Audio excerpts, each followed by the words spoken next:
राम राम, नमस्ते, आदाब, सत श्री अकाल।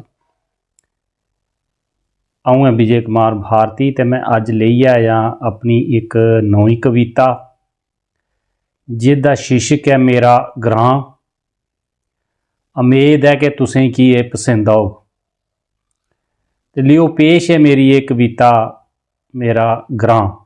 ग्रां च काल कट्टल जन्म सतान है, बसंतगढ़ तहसील एदी शान है। ग्रां च काल कट्टल जन्म सतान है, बसंतगढ़ तहसील एदी शान है।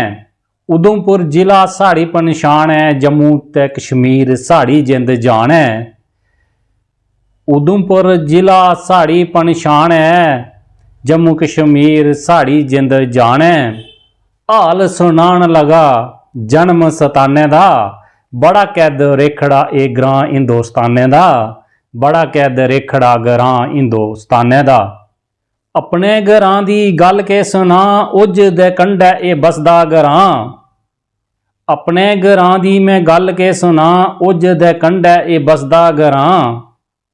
शैल सुनाखड़ी लगदी है थां, भांत भांत दे बूटे शैल ठंडी छां।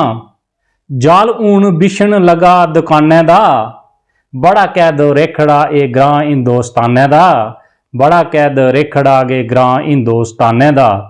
राई बाई लोकें दा पेशा ए पक्का है, राई बाई लोकें दा पेशा भी पक्का है।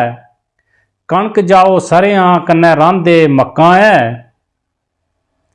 कणक जाओ सरेआं ते कन्नै रांदे मक्कां है।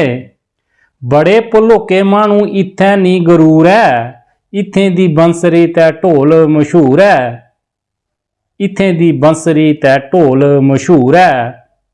नहीं इत्थै पेदा अजें असर जमाने दा, बड़ा कैद रेखड़ा ए ग्रां हिंदुस्ताने दा, बड़ा कैद रेखड़ा ए ग्रां हिंदुस्ताने दा।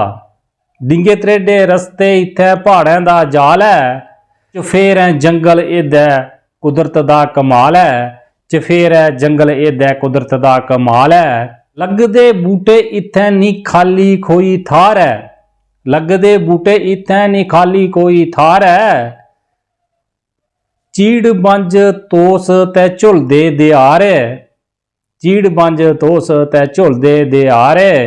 लग कै शंगार टीने दे मकाने दा, लग कै शंगार टीने दे मकाने दा, बड़ा कैद रेखड़ा ए ग्रां हिंदुस्ताने दा, बड़ा कैद रेखड़ा ए ग्रां हिंदुस्ताने दा। ग्रां दे चढ़ते पासे उपर बलैन है, ग्रां दे चढ़दे पासे उपर बलैन है। मंदिर पुड़धारे दी लग कै शान है, मंदिर पुड़धारे दी लग कै शान है। दियारां दा याड़ इत्थै बड़ा कै प्यारा है, लभदा इत्थों कै धारें दा नजारा है, लभदा है इत्थों शैल धारें दा नजारा है। भारती दा मन करे इत्थै जाने दा, भारती दा मन करे इत्थै जाने दा, बड़ा कैद रेखड़ा ग्रां हिंदुस्ताने दा, बड़ा कैद रेखड़ा ए ग्रां हिंदुस्ताने दा। ते जेकर तुसें की कविता शैल लग्या लाइक शेयर ते कमेंट जरूर करियो, ते मेरे चैनल डुगर दी धरती की भी सबसक्राइब करियो, ते घंटी दे बटन की दबाना नहीं भूलियो। जय हिंद, जय डुगर, जय मां डोगरी।